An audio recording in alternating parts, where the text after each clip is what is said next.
že nemám žiadne času, ale budem rád, že sa mi domyslel súkromnú časť niekedy, ale Môžeme to veľmi rád. Niekedy ma to zaujíma, že ak to funguje, to je niekto dobre nepraví. Dobrý deň. Dobrý deň. No, môžeme ísť teda? Môžeme. Dobre.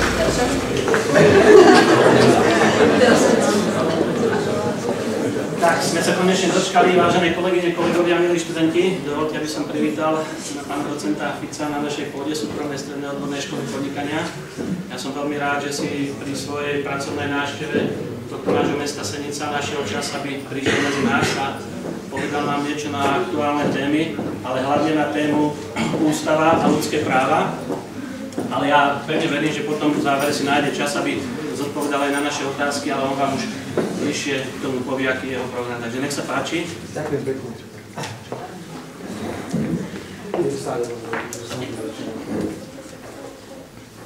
Ďakujem. Chcem poďakovať škole za to, že umožnila toto stretnutie, pretože vždy vítam, keď v rámci programu, ktorý mám možnosť hovoriť so študentmi, či už gymnázií alebo odborných škôl. A ako som informovaný, tak ste škola, ktorá sa orientuje na prípravu ľudí predovšetkým do ekonomického prostredia. A o to viac sa teším, že môžem sa pred vás postaviť a povedať niečo z témy, ktorej sa venujem celý život. A to je téma ľudské práva a ústava.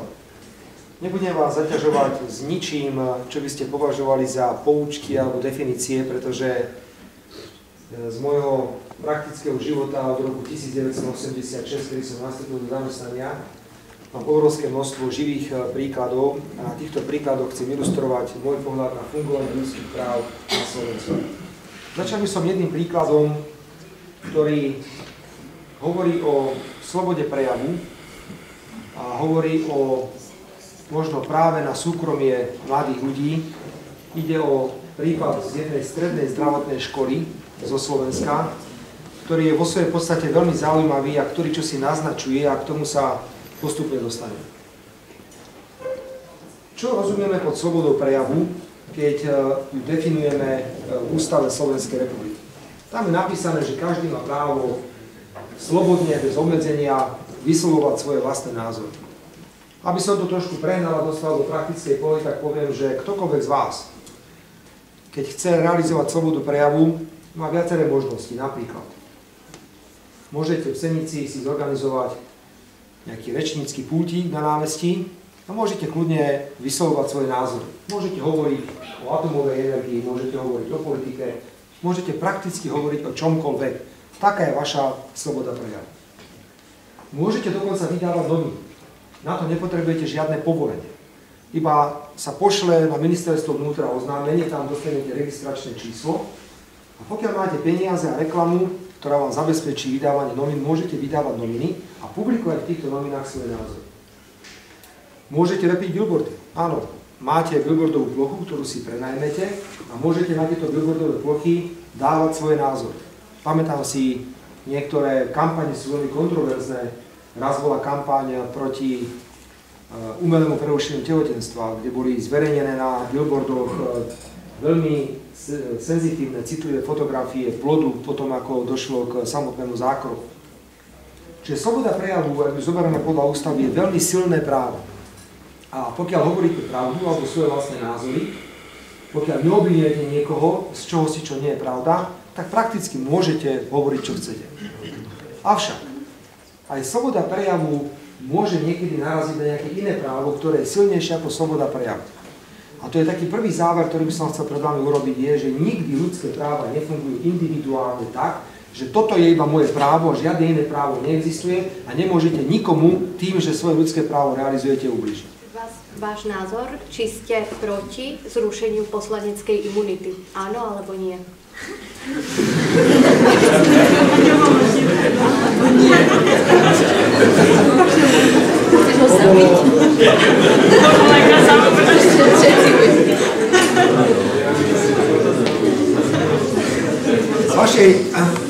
Z vašej otázky jednoznačne vyplýva, že Fico, daj si pozor, čo teraz povieš.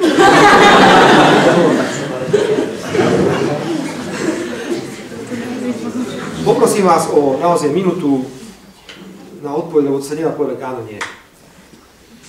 Rozlišujú sa dve imunity. Nie, na vysvetlenie. Je imunita trestnoprávna a je imunita priestupková. Pod trestnoprávnou imunitou rozumieme, že ak poslanec Národnej rady je podozrivý zo spáchania trestného činu, obviniť ho môžeme len vtedy, ak dá súhlas na to Národná rada Slovenskej republiky. Príklad. Idem na aute a spôsobím dopravnú nehodu. Alebo iný príklad. Poslanec je napríklad podozrivý z brania úplatku. Toto je lepší príklad. Brania úplatku kvôli tomu, že to môže byť narafičené. Pri dopravnej nehode buď havarujete, alebo nehavarujete. Je podozrivý z brania úplatku.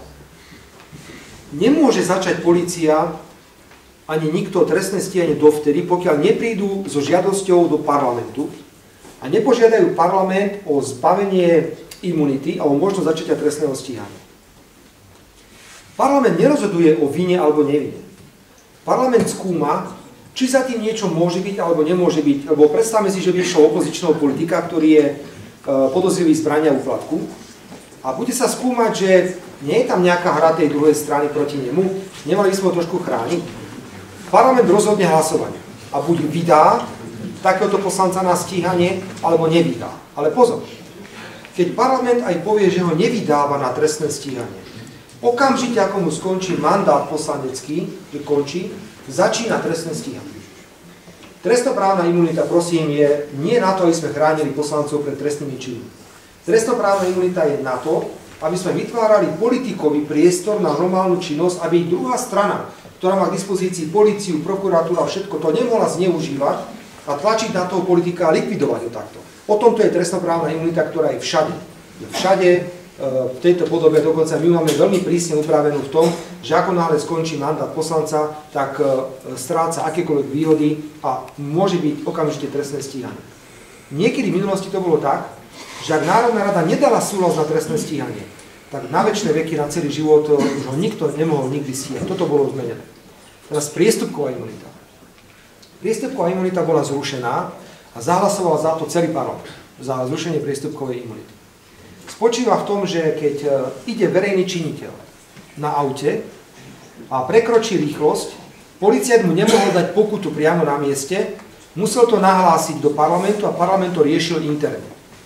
Alebo poslanec Národnej rady v minulosti nebol povinný fúkať dýchovú skúšku, iba to mohol nahlásiť policajt ďalej. Teraz platí, že ako náhle je verejný činiteľ účastníkom dopravnej nehody, musí fúkať, nemá absolútne žiadnu imunitu.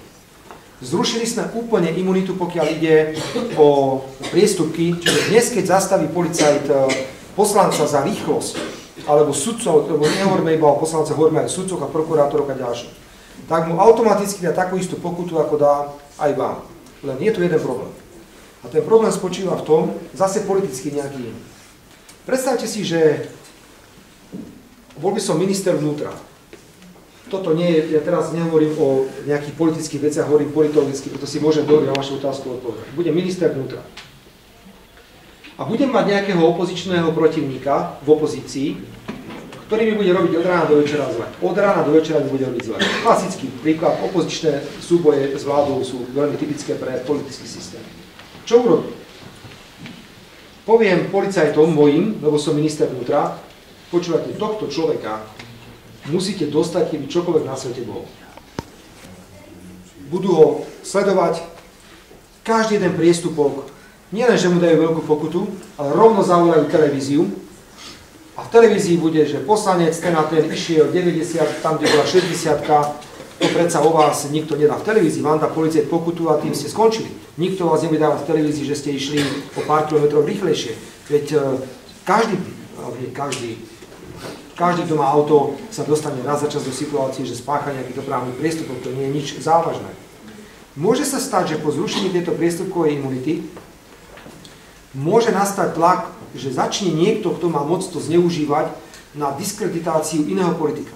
Možno malo byť iné riešenie. Možno by to mali urobiť tak, že dobre, nie priamo policajt na mieste, aby to nemohlo zneužiť minister vnútra, ale že policajt by musel nahlásiť, čo sa stalo na ceste a zaplatil by pokutu tento poslanec v Národnej rade Slovenskej republiky. Bolo by to presne to isté, tú istú pokutu by zaplatil. Ale nemohol by už mu priamo ten policajt dávať tam pokutu, volať televíziu a ukazovať, že pozrite sa, teraz tu nás stíham tohto poslanca za toto a za toto. Čiže imunita nie je na ochranu poslancov pred páchaním priestupkov a trestných činov, ale je tu na to, aby sa vytvárali podmienky na jeho prácu. Ale je zrušená. Priestupková imunita je úplne zrušená a trestnoprávna imunita je výrazne obmedzená len na obdobie výkonu poslaneckého mandátu. Preto sa naozaj nedá na to odpovedať, že áno, nie. Chcel som to trošku vysvetliť. Dobre, rozumiete, že chcel som vysvetliť podstatu imunity ako tak. V čase, keď poslanec je v poslaneckých hlaviciach a spácha nejaký trestný čin, potom, keď je zrušené, odíde z poslaneckých hlavíc, dá sa to potom späť na ňo vyťahnuť? Jasne, o tom práve teraz hovorím, že ako náhle... Lebo v Čechách to nejde, tam je to smrť. Češi na väčšie rieky zakázané trestné stíhanie. Keby som ja spáchal teraz ako poslanec Národnej rady trestný čin a Národná rada odmietne ma vydať na trestné stíhanie a skončí mi o 3 mesiace mandát, tak policajti rovno prídu začnú trestné stíhanie. Automaticky, samozrejme. V takej prípade máme aj v praxi. Aj náš jeden kolega poslanec sa dostal do nejakého konfliktu, Národná rada odmietla vydať na trestné stíhanie, lebo to bolo veľmi podozrivé. Ako náhle mu skončil mandát, hneď ten deň začali policajti dané veci konať, už mala súdne pojednávanie, je obžalovaný z trestného činu. Nech sa páči tam vzadu. Tak potom chcem trochu odbočiť, čo si myslíte o zákaze marihuany?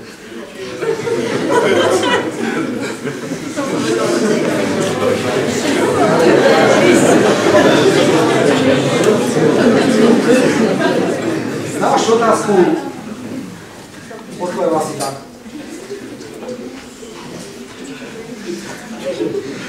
Pokiaľ ide o zákaz nejaký trestnoprávny, alebo nazvieme to akokoľvek, mnohí ľudia, mladí ľudia sa ma pýtajú, že prečo pre Boha z trestného zákona alebo z právnych predpisov nedáme preč tieto ustanovenia.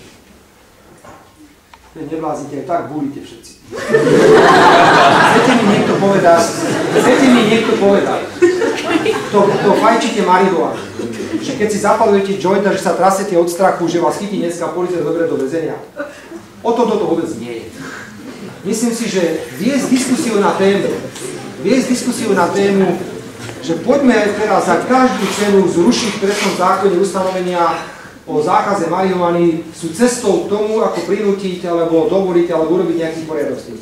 To takto nefunguje. Rehabilitačnému týmu, ktorý tu napomáha pánovi Ficovi a prajem za 3 týždne, aby to vyšlo podľa predstav. Tak to je ďaleko ešte. A ešte, ak by ste chceli, aby vám odpovedal na otázky, tie, ktoré ste mali pripravené, lebo ja viem, čo ste mi spomínali, tak väčšinou to boli politické, tak tieto otázky môžete položiť ale o 5:00 v Dome kultúry, kde je meeting a tam myslím, že na takéto otázky sa bude dať odpovedať, že? Nechcem robiť, opakujem ešte raz zo školy, nejaký priestor na politiku, preto som na to odmietol odpovedať. Každá politická strana vytvára priestor cez internetové stránky, tam sa odpovedá, alebo cez verejné meeting, ako ste vypovedali dnes večer. Je na každom, ako sa rozhodne, ale som veľmi rád, že sme udržali toto stretnutie v rámci, kde sme sa nikoho nedotkli. Na nikoho sme nič nepovedali a verím, že to bolo oboj strane zaujímavé, lebo mňa vždy zaujímajú vaše otázky, pretože viem, čo asi rezonuje medzi mladými ľuďmi v tejto téme. Takže ďakujem za pozornosť, boli ste vynikajúci a všetko dobré.